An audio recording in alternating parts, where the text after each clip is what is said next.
Au nom du Père et du Fils et du Saint-Esprit. Amen. Loué soit Jésus. Mes frères et sœurs, shalom. Nous sommes aujourd'hui le mercredi de la 12e semaine du temps ordinaire.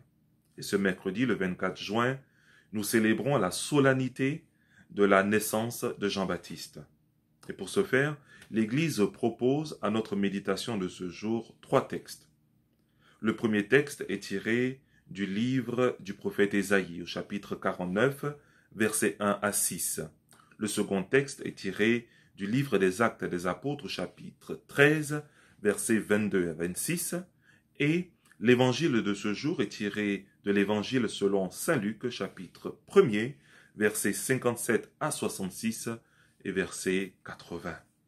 Alors, au beau milieu du temps ordinaire, l'Église nous emmène à célébrer la solennité de Jean-Baptiste. Il y a plusieurs raisons pour lesquelles cette solennité se trouve en ce moment donné-là. La première des raisons, c'est que parce que Jean-Baptiste a 6 mois de plus ou est né 6 mois avant le Christ, alors sa fête est célébrée 6 mois avant la Noël. Mais quelque chose d'intéressant également à souligner, c'est que avec la commémoration de ce saint, avec la commémoration de ce prophète, nous actualisons, ou plutôt l'Église actualise son message. Son message, c'est un message de repentance. Son message, c'est un message de conversion. Alors l'Église est en train de nous rappeler ici que nous ne devons pas oublier ce que nous avons acquis dans les œuvres de piété, dans nos différents jeûnes, etc., durant les temps forts de l'Église, durant le temps de l'Avent, le temps de la Noël, le temps de Carême et le temps de Pâques. Lorsque nous rentrons dans le temps ordinaire, il ne s'agit pas de négliger, de rentrer dans la négligence. Il faut vivre de ce que nous avons médité et de ce que nous avons acquis.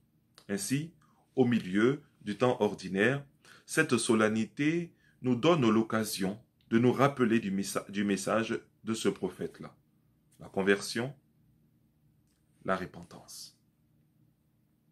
Jean le Baptiste nous dit Christ est le plus grand des prophètes. Il est le plus grand des prophètes parce que les prophètes anciens pointaient vers des événements. Les prophètes anciens pointaient vers la délivrance d'Israël. Les prophètes anciens pointaient dans leurs paroles, soulignaient les actes politiques qui se faisaient l'histoire d'Israël. Jean le Baptiste, les choses sont différentes. Jean le Baptiste ne nous pointe pas simplement vers un événement. Il nous pointe vers une personne. Il nous pointe vers Christ. Jean le Baptiste n'annonce pas la délivrance d'un peuple, Israël. Jean le Baptiste, parce qu'il pointe vers Christ, annonce ainsi la délivrance de toute l'humanité.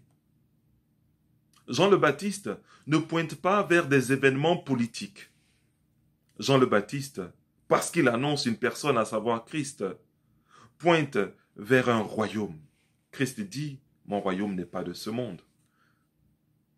Même si les événements politiques conspirent d'une certaine façon pour que le Seigneur manifeste sa gloire au beau milieu de notre histoire humaine, le royaume de Dieu n'est pas un royaume humain.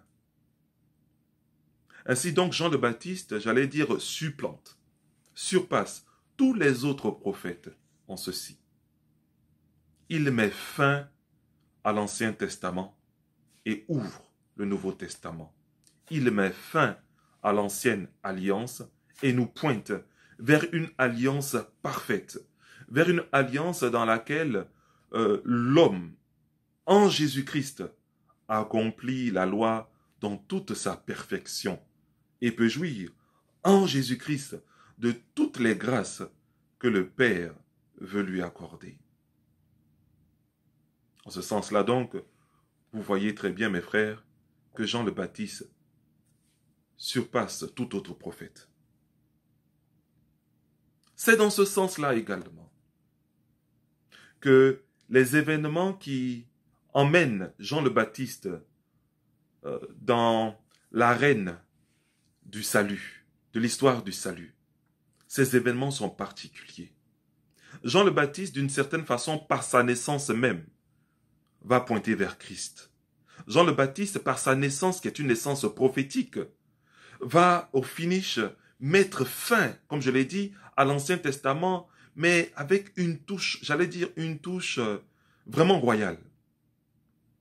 Le père de Jean-Baptiste, prêtre du temple, prêtre de Dieu, officiant dans le temple.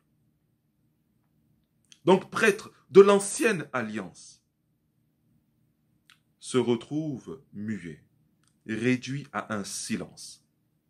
Le silence du père de Jean le Baptiste, c'est le silence de l'ancienne alliance. Zacharie, son père, va ouvrir la bouche que lorsque Jean le Baptiste va être né, comme pour dire que l'ancienne alliance est maintenant réduite au silence.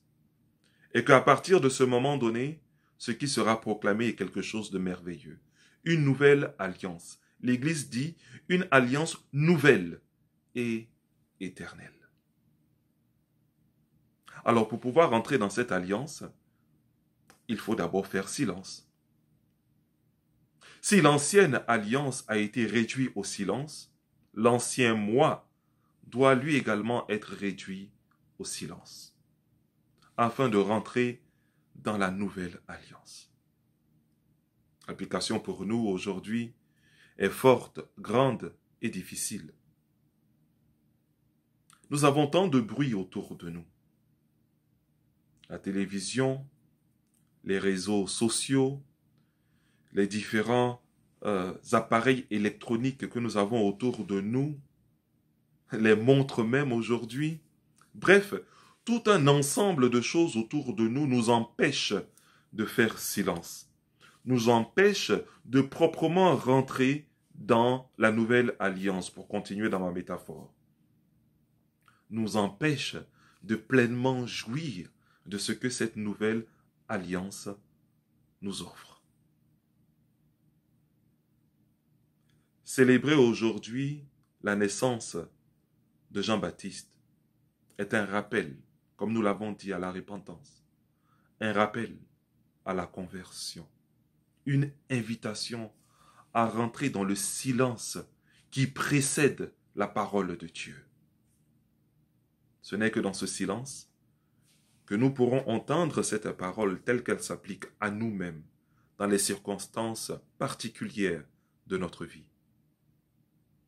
Et ce n'est que dans ce silence que nous pourrons fleurir.